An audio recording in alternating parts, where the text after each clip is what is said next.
Bom dia, boa tarde, boa noite, pessoal.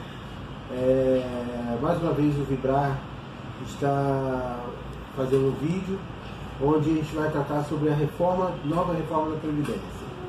Então, para isso, nós estamos aqui com o Dr. Nery Júnior, que é da Nadipes e coordenador geral do movimento Acorda Sociedade, que vai nos explicar um pouco da nova proposta para pessoas com deficiência. Olá pessoal, tudo bem?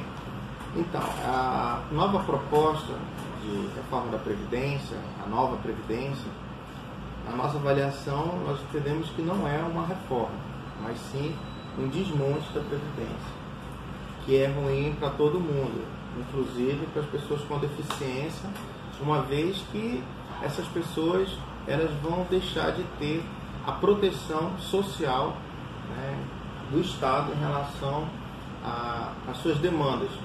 Por exemplo, nós temos lá a deficiência leve, moderada e grave, que atualmente o homem se aposenta aos 33 anos de contribuição e a mulher aos 28, sem idade mínima, né? A proposta da reforma da Previdência, ela eleva, né, esse tempo para 35 anos. Então, tanto sendo homem quanto sendo mulher, o tempo será de 35 anos de contribuição. Atualmente, as mulheres elas conseguem se aposentar, no caso de deficiência leve, aos 28 anos de contribuição, e os homens aos 33. E agora equipara homens e mulheres, né, com 35 anos de contribuição. Então essa é a principal mudança que ocorre em relação à reforma da Previdência, tanto para homens quanto para as mulheres, no que se refere à deficiência leve. Com relação à deficiência moderada, aumentou 1 ano para as mulheres e diminuiu 4 anos para os homens. Em relação à deficiência grave, as mulheres atualmente elas precisam comprovar 20 anos de contribuição e os homens atualmente comprovam 25 anos. Então a reforma equipara homens e mulheres a 20 anos, né? Então o problema maior que a gente percebe aqui é em relação à deficiência leve, que a mulher que atualmente hoje ela precisa comprovar apenas 28 anos, ela vai ser obrigada agora a comprovar 35 anos de contribuição, ou seja, 7 anos a mais. E no caso do homem, aumenta 2 anos. Agora, o que é mais importante nós destacarmos na reforma da Previdência é em relação à questão da pensão. Por quê? Porque a pensão, ela existe para quê? Para garantir a proteção social de uma família, no caso do falecimento, da perda de um ente querido. Alguém que contribui com a renda daquela família. E no caso que a gente observa, no artigo 28 da PEC, que faz alteração, ele diz o seguinte, né? As condições necessárias para enquadramento dos dependentes serão determinadas na data do óbito do segurado, inclusive em relação ao filho inválido ou com deficiência considerada grave. O que significa isso? Significa que os dependentes, sendo pessoas com deficiência na modalidade leve e moderada, elas estão excluídas da pensão, né? E isso é um problema porque você vai atingir as pessoas com deficiência intelectual, no caso da síndrome de Down, e também a questão mental em relação ao autismo. Então, realmente é algo que precisa ser analisado pelos parlamentares e nós vamos buscar desenvolver esse diálogo, né, com os parlamentares que são ligados à causa, para que se faça o debate no sentido de promover emenda supressiva a isso. Realmente, isso a gente entende que é um retrocesso, porque essas pessoas que possuem deficiência, possuem filhos com deficiência leve e moderada, essas pessoas, na sua ausência, os filhos ficarão desprotegidos. Então, realmente, isso é motivo de preocupação e que a gente vai ter que atuar junto aos parlamentares, objetivando emenda supressiva para esse trecho, né, para esse texto aí que está trazido no artigo 28 da PEC 6 de 2019. Doutor, no caso do parkinsoniano, a gente, para se aposentar a nossa doença, na aposentadoria por invalidez, a gente passa um período no auxílio doença. Como é que fica esse caso? Olha, a PEC, ela traz alterações não só para quem tem problema de Parkinson, é para todo mundo, né? Só vai ter agora essa aposentadoria por invalidez se for decorrente de acidente de trabalho, né? Se não for acidente de trabalho, não vai receber essa aposentadoria por invalidez. Por exemplo, é como se a pessoa sofresse um acidente em casa, um acidente doméstico, ela poderia ter o auxílio doença. Agora, ela teria que estar em Brumadinho, um exemplo, e sofreu um acidente no local do trabalho para ela ter o benefício. Então, é uma questão que é para todos. Então seria a verdadeira afirmação que a reforma atinge justamente as pessoas que necessitam da Previdência Pública. Sim, a reforma da Previdência, desse 1 trilhão que eles querem, que eles dizem que eles vão economizar, 83% vem dos mais pobres. Né? E quem são os pobres e quem são os ricos na reforma da Previdência? Na mensagem que o presidente Bolsonaro encaminhou para o Congresso, ao encaminhar a PEC 6, no item 50, pode pesquisar no Google, está lá, rico é quem ganha acima de R$ 2.300. R$ 2.331. E os pobres são aqueles que ganham 1.200 e alguma coisa. Então, esses que são os privilegiados. Por exemplo, uma pessoa com o PIS, né?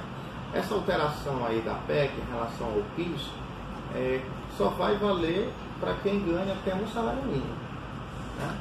Passou de um salário mínimo, fez uma hora extra, né? Ultrapassou ali aquele período lá até mesmo para quem ganha salário mínimo é complicado. Ele já está fora do PIS, não vai receber o PIS. Isso atinge 23 milhões de pessoas. Então é um problema. Essa reforma ela veio para dar calote nas pessoas idosas, a questão do BPC, calote nas pensionistas, porque agora eles não querem pagar a pensão, eles só querem pagar 50% do cônjuge, né? E para cada dependente, além do cônjuge, 10% por dependente até o limite de 100%.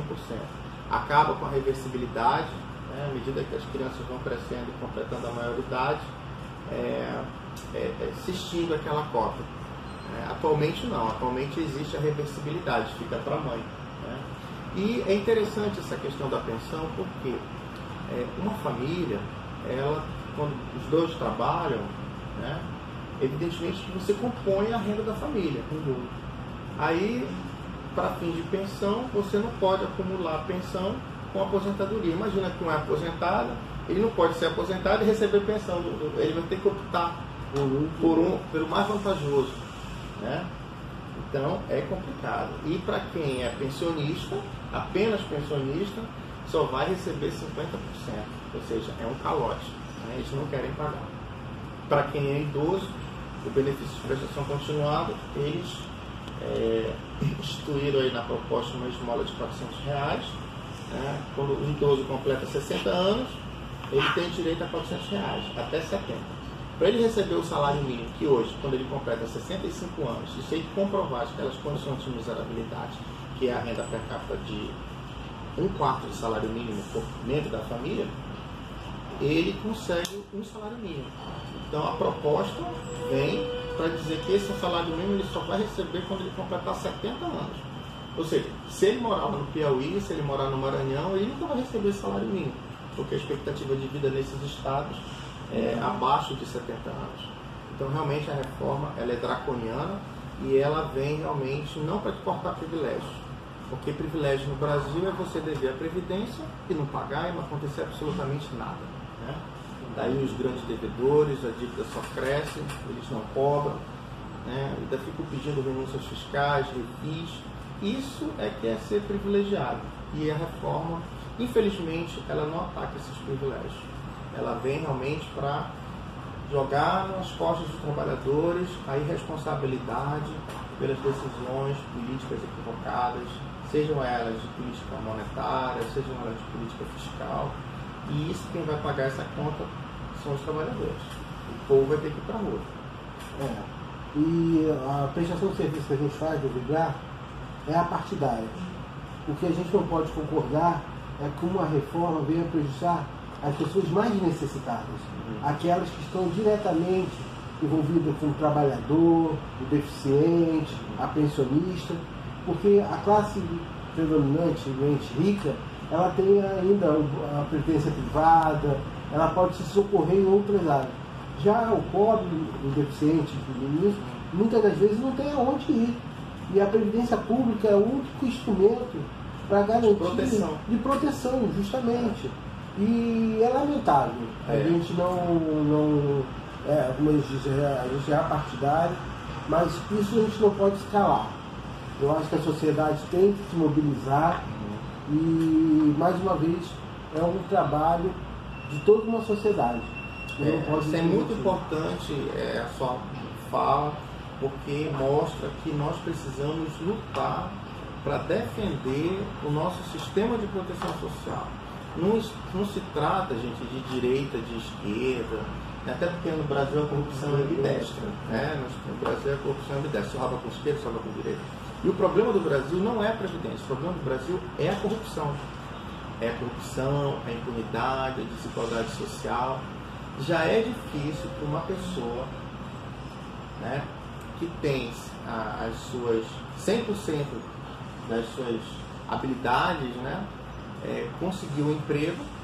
Agora imagina uma pessoa que tem algum tipo de deficiência, né, de locomoção, de visão, de audição.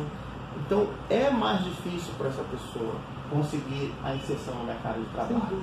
E eles só conseguem porque existe a lei de benefícios que obriga as empresas a ter a cota para a contratação de pessoas com deficiência, que nem essa lei eles estão respeitando.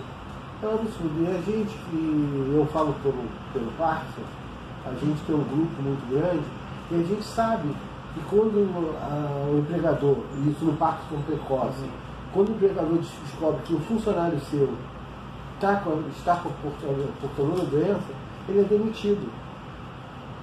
E, por outro lado, não tem a proteção social. Então a gente fica numa situação que onde você não tem emprego e após a reforma não tem assistência social. Não tem nem sequer a garantia da pensão, né? Nem da pensão, dos pais em caso de deficiência leve e deficiência moderada. Isso é realmente uma coisa grave que a gente tem que correr atrás. Temos que se mobilizar. Vocês vão ter que fazer a parte de vocês, mandar e-mails dos parlamentares. Tem que ir para a rua, tem que fazer mobilização. Se não pode ir para a rua, vai, usa o celular, manda um e-mail, né? Faz um vídeo, manda para um amigo, manda para um parente. Nesse momento agora o povo vai ter que se encontrar como povo, vai ter que realmente entender que nós não estamos lutando aqui para eleger presidente, para eleger grupo político, não, nós estamos lutando por direitos, né? E é isso que tem que ficar claro. A luta é por direitos e para defender o nosso sistema de proteção social. E o problema do Brasil não é a previdência, o problema do Brasil é a corrupção.